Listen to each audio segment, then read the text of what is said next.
Hello, my name is Bogdan Litescu. I'm the owner of DNN Sharp. Today I will show you how to create custom validators in action form. So we'll start by creating a new page and add a new action form module to it. Now that we have our module, we can configure a simple form. Let's take the default form, save. So now we have a basic form that we can fill and submit. Let's say, for example, that we want to validate that the company has a maximum length, and also the phone is in a specific format. To do this, we would go back to manage form and notice how each field has a validation next to it, and it allows for 2 custom validators. Now these values come from a configuration file where we can create new validators based on regex expressions. So I already added the phone number, but I will show it to you. And after that we will add a new validator for the max length of the company. So if I set the phone number validator for the phone number and save, you'll see now if I try to submit, it will say that the phone is in valid format. So I have to put it in a certain format. So now it's good. Now it's not good. Okay, so let's move on to file disk. So I'm under desktop modules, avatars of the action form. There's a config folder here that has some XML configuration files, one of which is called Validators, and here we have a default XML. I'll open that so we can look at it.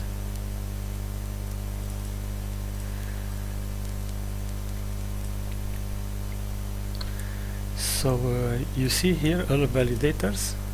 Email address has a regular expression, web address has another regular expression, the last one being the phone number we just added, which also has a regular expression. Now you can add your own validator, but you shouldn't add it to this file, because on upgrades this file will be overwritten.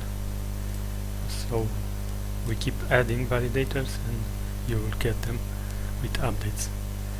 So to add your custom validator and make sure it's not overwritten, you should do a copy of this file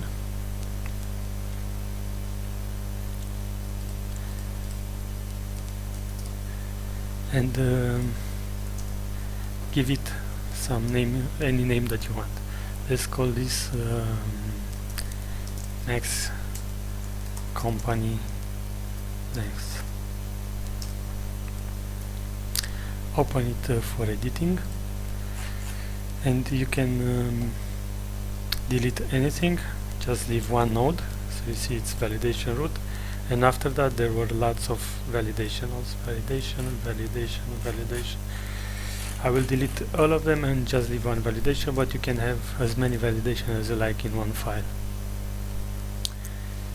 So now I call this validation my company max length. Okay, and I'll provide a regex to give it a max length, let's say 10 cars. So to do that, we'd have to take something like this. like this. Okay. So this basically says any character for 10 to from 0 to 10 times. This marks the beginning and end, so there shouldn't be any character at the end except this up to 10 characters and none after. And we also can provide an error message.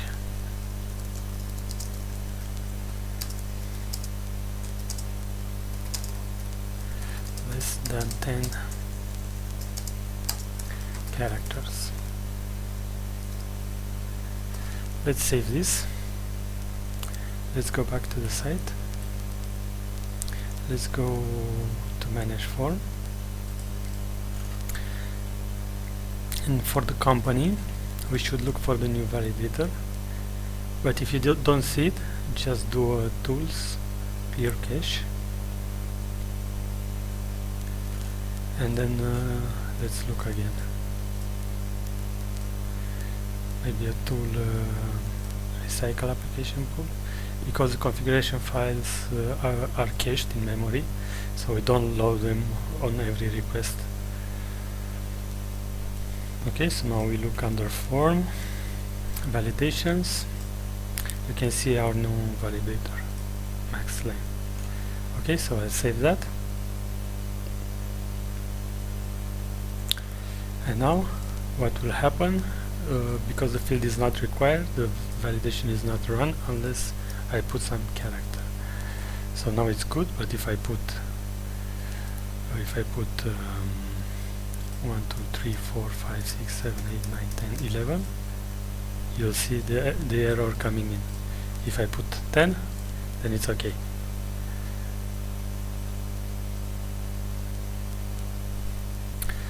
So in the configuration file, you can actually create any number of validators. You can name them however you want. However, keep in mind that the name must be unique to avoid conflicts. And also, if you change your name, you need to reset the validator to the new name. And also notice that there are two kinds of validators we currently support. So there's a validator regex, and there's a validator regex replace. The difference is this one processes the input and removes some characters. For example, strip HTML simply removes all tags and leaves the plain content. This one don't change the validator regex, doesn't change the input, only validates it. So this is about it. I will show you, I will make more video tutorials later on other customization you can do from the configuration files, like creating predefined fields or creating input types, other fields.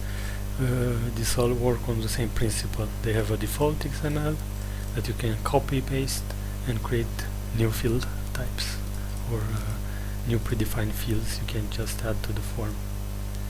This is very good for deploying action form with predefined fields that are specific to the site. That's all. Thank you for watching this video. You can read more on our site www.dnnsharp.com.